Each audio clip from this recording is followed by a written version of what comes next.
अमावस्या संपूर्ण आकाशामध्ये अंधकार असतो आणि ही रात्र तांत्रिक क्रिया करण्यासाठी अत्यंत प्रभावी रात्र मानली जाते.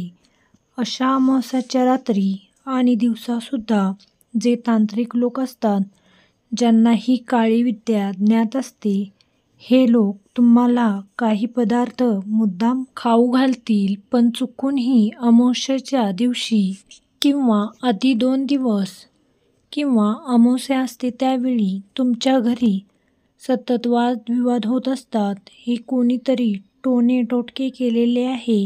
हे करण्यासाठी, या बाधा उत्पन्न करण्यासाठी या तिथीला केलेले टोणे-टोटके अगदी सहज दुसऱ्या व्यक्तीवर लागू होतात आणि मग घरामध्ये भांडणं होतात, चिडचिड होते किंवा जर तुमचा व्यवसाय असेल तर त्याच्यामध्ये मोठ्या प्रमाणात नुकसान होते. हे सर्व काळ्या जादूचे विनाशकारी घातक असे परिणाम असतात.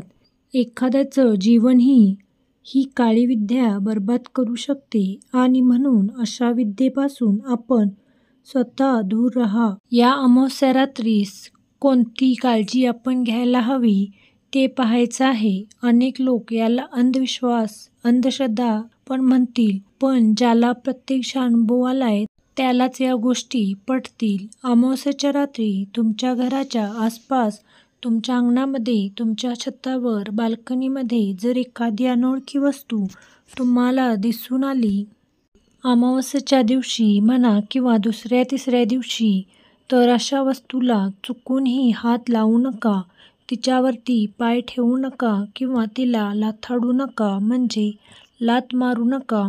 अशा वस्तू काठीने वगैरे कचऱ्यामध्ये स्पर्श न करता दूर कशा टाकता येतील याची काळजी घ्या. या वस्तू नकारात्मक ऊर्जाने भरलेल्या असतात आणि बाहेरील ज्या नकारात्मक शक्ती असतात, दुष्ट शक्ती तुमच्या जीवनामध्ये आंतरिक प्रभाव निर्माण करत असते. त्यामुळे ही काळजी आपण घ्यायची आहे.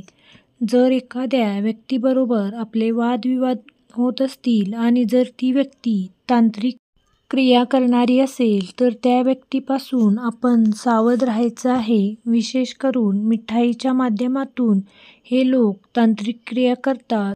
गोड बोलून तुम्हाला मिठाई खाऊ घालतील, पण अमावस्येच्या दिवशी चुकूनही कोणी काही दिलं तर खाऊ नका. आणि जर अशी चूक झालीच असेल तर या मंत्राचा जप करा. जेव्हा घरामध्ये तुम्ही धूप अगरबत्ती प्रज्वलित करता तेव्हा या मंत्राचा 11 वेळा अवश्य जप करा. कोणत्याही प्रकारची वाईट नजर असेल, टोणे-टोटके असतील, कुणीही केलेले असतील तर या मंत्राच्या प्रभावाने ते नष्ट होते.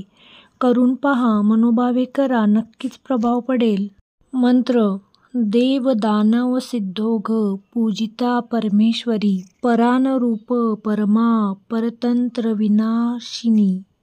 पूर्ण श्रद्धेने या मंत्राचा 11 वेळा सायंकाळी सूर्यास्तानंतर जप करायचा आहे. अंगणामध्ये जे सफेद रुईचे झाड असते ते लावा आणि या झाडाचे जे मूळ असते त्याचा तुकडा, ज्याला बाधा झालेली आहे किंवा त्याच्यावर वाईट करणी केलेली आहे, त्याच्यावर या मुळाचा तुकडा गळ्यात बांधायचा आहे. हा सुद्धा उपाय वारंवार होणाऱ्या बाधांपासून आपलं रक्षण करतो. गोमातेचे जे गोमूत्र असते, या गोमूत्राचा वापर आपण करू शकतो. संपूर्ण घरामध्ये शिंपडावं. या बाधांपासून आपल्या घराचं रक्षण होतं.